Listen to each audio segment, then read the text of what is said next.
দ্রাভিড়ের পর টিম ইন্ডিয়ার কোচ প্রায় চূড়ান্ত। ধোনির ভরসার বিদেশি গুরুই জয় শাহদের প্রথম পছন্দ।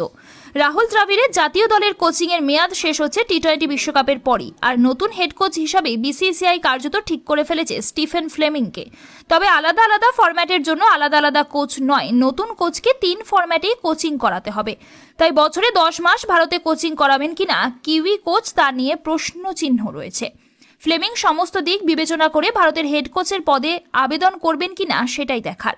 সোমবারই বোর্ড বিবৃতি দিয়ে জানিয়ে দিয়েছে টি-20 বিশ্বকাপের পর নতুন কোচ নিযুক্ত হবেন, আর সেই জন্য আবেদন প্রক্রিয়া এখন থেকেই চালু হয়ে গিয়েছে। আর বোর্ডের ঘনিষ্ঠ সূত্রে খবর 2009 থেকে সিএসকেতে কোচিং করানো ফ্লেমিংকে টিম ইন্ডিয়ার পরবর্তী হেড কোচ হিসেবে ভাবা হচ্ছে।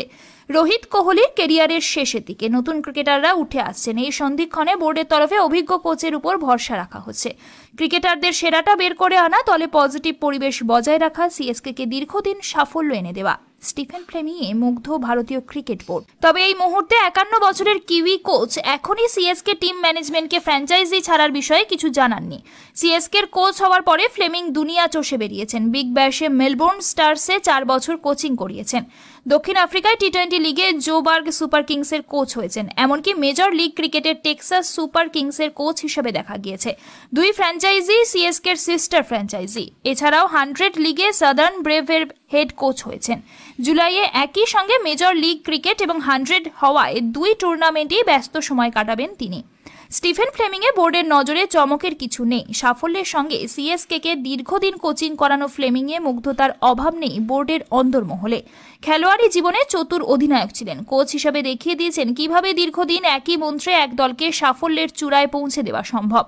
2 বার চ্যাম্পিয়ন্স ট্রফি, 5 বার দলকে আইপিএল চ্যাম্পিয়ন করেছেন। আইপিএলে কোনো ফ্র্যাঞ্চাইজিতে সবথেকে বেশি সময় কোচিং করানোর নজির তার দখলে। ক্রিকেটারদের থেকে সেরাটা বের করে আনার ক্ষেত্রে তাঁর জুরি মেলা ভার। শিবম দুবেকেই তিনি যেমন আইপিএলে অন্য চেহারায় হাজির করিয়েছেন, এছাড়াও সিএসকে স্কোয়াডে থাকা একাধিক ঘরোয়া ক্রিকেটারও উপকৃত হয়েছেন ফ্লেমিংয়ের কোচিংয়ে। জানা যাচ্ছে দলের সিনিয়র তারকাদেরও এরকম হাই প্রোফাইল কোচের প্রতি আস্থা রয়েছে। সিনিয়রদের প্রস্থানের পর নতুন প্রজন্মের তারকারা দলের কোর টিম গঠন করবেন আগামী 3 বছরের মধ্যেই। এই সময়ই ফ্লেমিংকে আনতে চাইছেন বিসিসিআই কর্তারা। বিসিসিআই যদি কোনো রকমের ফ্লেমিংকে রাজি করাতে না পারে তাহলে পরবর্তী পদক্ষেপ কি হবে সেই দিকে নজর থাকবে। ইংল্যান্ড, পাকিস্তান, দক্ষিণ আফ্রিকা নিজেদের ফরম্যাট অনুযায়ী কোচ নিয়োগের ট্রেন্ড চালু করেছে। তবে বিসিসিআই এখনই এই ট্রেন্ড ফলো করতে চায় না, কারণ টিম ইন্ডিয়ার টেস্ট এবং ওয়ানডে ফরম্যাটে আলাদা আলাদা সেট প্লেয়ার। এছাড়াও আইপিএল এর অন্য বিদেশি কোচেরাও ভারতের কোচ হতে আগ্রহী নন। বছরে 10 মাসের বেশি ভারতে থাকাটাই সমস্যার হয়ে দাঁড়িয়েছে। দ্রাবিড়কেও টিম ইন্ডিয়ার বিভিন্ন সিরিজের মাঝপথে ব্রেক নিতে হয়েছে। দ্রাবিড় অবশ্য রাজি থাকলে পুনরায় কোচের পদে আবেদন করতেই পারেন।